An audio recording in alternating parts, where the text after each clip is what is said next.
Hello, you guys. This is going to be to talk about our earthquake packet and what you need to do for your homework. This is for November 4th and November 5th. So in class today, we finished this page and this page. You need to do this page. It says interpreting data from maps. So we're going to use this map to answer these questions. It says, what two tectonic plates touch on the San Andreas Fault? So here's the San Andreas Fault. And if you look on each side, there's a plate name. There's this Pacific plate and the North American plate. So those plates touch at that fault. So the fault is right on the plate boundary. What type of plate boundary is this? What type of fault line is this? How old is the San Andreas Fault? Study the map. How might the Earth's features change over time as the seismic activity along the San Andreas Fault continues? How long is the San Andreas Fault? What two countries does it cross? So you are able to find all of that information just by researching it. So you can look on Google or whatever you need to answer those questions. You can also scan this QR code up here if you have a device that allows you to do that, and it will give you the information that you need to answer the questions. The next thing that you need to do in your packet is this page. It says thinking about the reading. The reading is the article in here, and it starts with earthquakes. I'm going to go ahead and read that to you guys.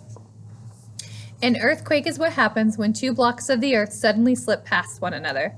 The surface where the slip is called the fault or fault line. The location between the earth's surface where the earthquake starts is called the focus, and the location directly above it on the surface of the earth is called the epicenter.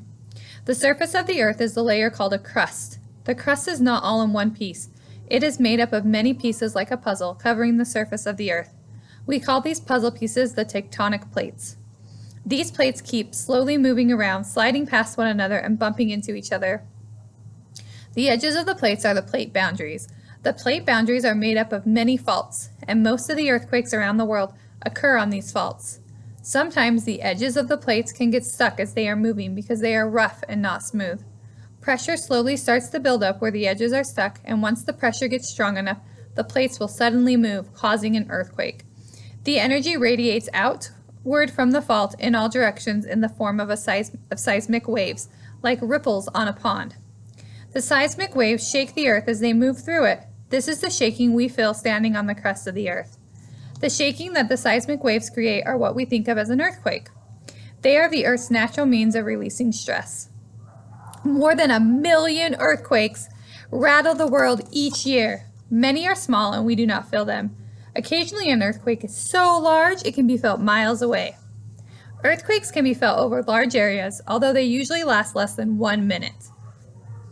Earthquakes can cause considerable damage to structures on the surface of the earth. Earthquakes cannot be predicted. Turn our page. We are now on the one that looks like this. Scientists measure how big an earthquake is by looking at seismic waves. A seismograph is a tool which measures seismic waves. It shows both the intensity of the waves and for how long they were sent out. The longer and taller their signal is, the stronger the earthquake. After scientists have recorded the intensity of an earthquake, they need a way to talk about it. So they have developed scales for the intensity of earthquakes. There are many kinds of intensity scales. The most well-known is the Richter scale. There are 3 main types of waves. Primary waves, or P waves. These waves are recorded by the seismograph first. They are longitudinal, which means they move from side to side. They shake the earth in the direction that they move. This type of wave can travel through liquid. Next is secondary waves, or S waves. Sorry you guys, I have something stuck in my throat. These waves are recorded by the seismograph second. These waves shake the earth perpendicular to the direction that they move. They move up and down. Secondary waves cannot travel through liquid. Last is surface waves. These waves are recorded by the seismograph last. These waves can only move through the surface of the earth.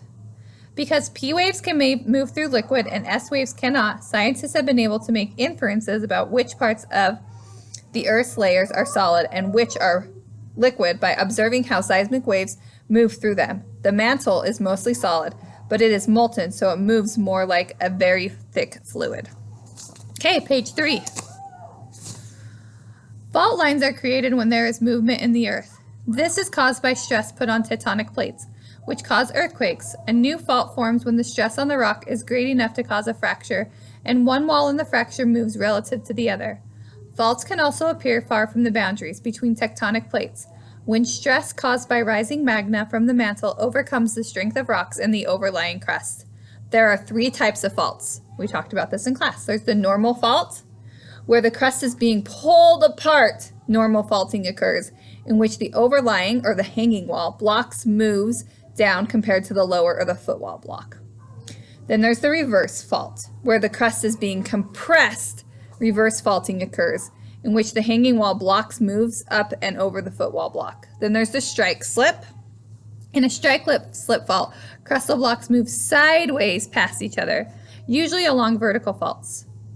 Usually faults do not only have side-by-side or up and down movement. It's much more common to have some combination of faults movements occurring together. Okay, let's go to page 4.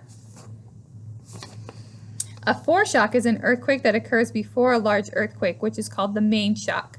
The designation of an earthquake as a foreshock, main shock, or aftershock is only possible after the full sequence of events has happened. Aftershocks are dangerous because they are usually unpredictable, can be large in magnitude, and can collapse buildings that are damaged from the main shock. Stronger earthquakes have more frequent and larger aftershocks, and these seismic events can last for years. The focus of the earthquake is the location where the earthquake begins. The epicenter is the spot on the crust directly above the focus. So if you look on this little drawing here, the focus is under the ground. That's where the earthquake starts. The epicenter is right above it, and that's where it starts on the Earth's surface. A powerful earthquake can cause landslides, tsunamis, flooding, and other catastrophic events. Populated areas usually have more damage. That is because the shaking can cause windows to break, structures to collapse, fire, and even tsunamis. Tsunamis usually occur in regions of the Earth with tectonic plate subduction along tectonic plate boundaries. That's where they go under, remember? As an earthquake lifts or drops part of the ocean floor, the water above rises and starts spreading across the ocean, causing a tsunami. Out in the open ocean, tsunami waves are only about 1 meter high because the water is deep. However, as the water becomes shallow, the waves slow down and they begin to grow. So it's like this. And they get bigger and bigger until they hit the shore. The scariest thing about a tsunami is its wavelength, because the wavelength determines how far inland it can travel. Flooding can extend inwards for thousands of feet, causing incredible damage to the landscape. I did miss saying that tsunamis can be 10 to 30 feet tall. Okay, page 5. The San Andreas Fault is a right lateral strike-slip fault on the transform plate boundary between the Pacific Plate and the North American Plate. It is located on the west coast of North America. It is in California. Transform faults move mostly in horizontal directions. In other words, the Los Angeles side of the San Andreas Fault is moving slowly closer to where San Francisco is today, while San Francisco is moving slowly towards Mexico. The entire San Andreas Fault is about 800 miles long and approximately 10 miles deep. It is about 28 million years old. It is not just a single line. The fault has many smaller faults that branch off to join the San Andreas Fault zone.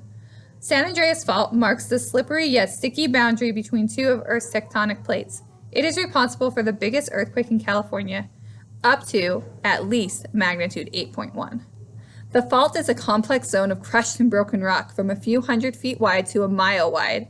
The rate of movement averages about 33 to 37 millimeters, 1.3 to 1.5 inches a year across California.